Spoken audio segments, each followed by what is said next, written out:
नमस्कार साथियों, आपका स्वागत है आपके अपने YouTube चैनल में। चलो अब शुरू करते हैं दिन भर की 20 बड़ी खबरें।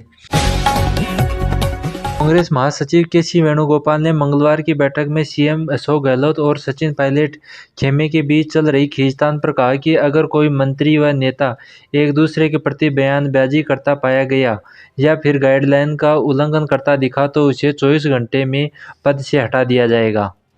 उन्होंने कहा कि यह वक्त बयानबाजी का नहीं है, हमें राहुल गांधी की यात्रा पर ध्यान देकर इसे सफल बनाना है।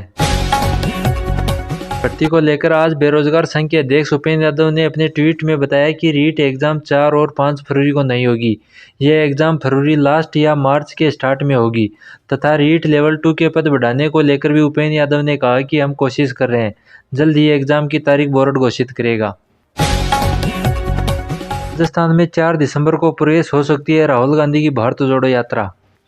भारत जोड़ो यात्रा में राजस्थान वो राज्य है जिसमें से सबसे लंबी यात्रा 521 किलोमीटर की होगी। इस दौरान ये यात्रा 7 जिलों में 18 विधानसभाओं से गुजरेगी। राजस्थान में यात्रा की शुरुआत वसुंधरा राज्य के गढ़ झालरापाटन से होगी।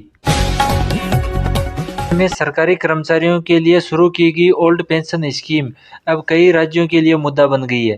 राज्य की पुरानी पेंशन की मांग पर अब देश भर के सरकारी कर्मचारी 8 दिसंबर को जंतर मंतर के सामने धरना देकर अपनी मांग बताएंगे। उनकी मांग है कि पूरे देश में एक साथ ओल्ड पेंशन स्कीम लागू की जाए। गुर्जर आरक्षण संघर्ष समिति और सरकार के बीच आज भी बातचीत का दौर जारी रहा। सोमवार और मंगलवार को चली बातचीत में ज्यादातर मांगों पर सहमति बन गई है।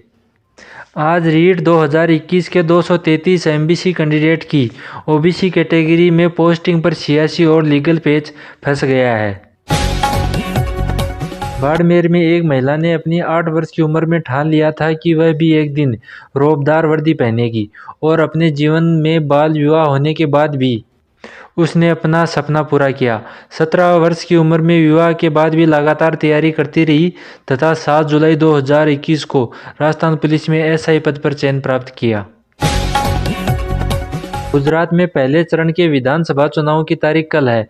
आज अमित शाह ने दावा किया कि गुजरात में नरेंद्र मोदी की लोकप्रियता और विकास के कारण एक बार फिर से भाजपा की सरकार आएगी। उन्होंने कहा कि आप 8 दिसंबर को परिणाम का इंतजार करना, आम आदमी पार्टी के उम्मीदवारों का लिस्ट में नाम भी नहीं आएगा। यूपी सरकार ने लंपी वायरस के प्रति नया रिकॉर्ड अपने नाम कर लिया है। उन्होंने लंपी वायरस के 2 माह में 1,58,00,000 टीकाकरण लगाने का रिकॉर्ड अपने नाम कर लिया है। इस प्रकार यूपी देश का पहला राज्य बना है जो 2 माह से कम समय में इतने टीके लगाए हैं। चीन में एक बार फिर से कोरोना तेजी से फैल रहा है। वहां इस समय कई शहरों में सख्त लॉकडाउन लगा दिया गया है। इस बार वहां के लोग सरकार के खिलाफ जीरो कोविड नीति का जमकर विरोध कर रहे हैं तथा लोग राष्ट्रपति जिनपिंग के खिलाफ नारेबाजी कर रहे हैं और इस्तीफे की मांग भी कर रहे हैं। ब्रिटेन ने अपने कर्मचारियों को वर्किंग डे में आराम देते हुए सप्ताह में 4 दिन ही काम करवाएगी तथा बाकी 3 दिन आराम। मंदी के इस दौर में कई कंपनियों तो कर्मचारियों की छटनी कर रही हैं। वहीं ब्रिटेन सरकार ने अपने कर्मचारियों का वर्किंग डे कम करते हुए कहा कि इनको बिना वेतन काटे 4 दिन ही काम करना होगा। देश में 100 से ज़्यादा कंपनियां इसका पालन कर रही हैं तथा इनमें लगभग 2600 कर्मचारी काम कर रहे हैं। दिल्ली में एमसीडी चुनाव 4 दिसंबर को होंगे तथा 7 दिसंबर को वोटों की गिनती होगी और परिणाम आएंगे। आज सीएम केजरीवाल ने अपने प्रत्याशियों के साथ दिल्ली के लोगों के साथ सेल्फी ले रहे थे। तभी एक महिला ने केजरीवाल से पूछा कि आप इस बार मफलर क्यों नहीं लेते। इस पर सीएम केजरीवाल खूब हंसे और बोले, अभी तक सर्दी इतनी तेज नहीं आई है। कांग्रेस नेता अधीर रंजन चौधरी ने कहा कि देश में 3 साल पहले सीएए नियम पारित हो गया था, लेकिन अभी तक सरकार इसे लागू क्यों नहीं कर रही।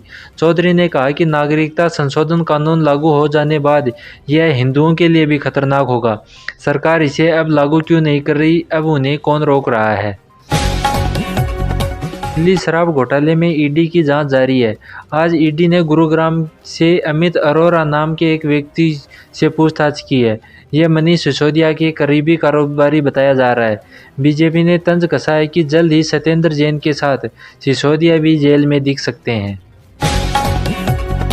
धन्यवाद साथियों। आपको ये न्यूज़ कैसी लगी? अच्छी लगी तो हमारे चैनल को सब्सक्राइब करें और बेल आइकन को दबाएं, जिससे आपको और अधिक लेटेस्ट न्यूज़ मिल सके। धन्यवाद।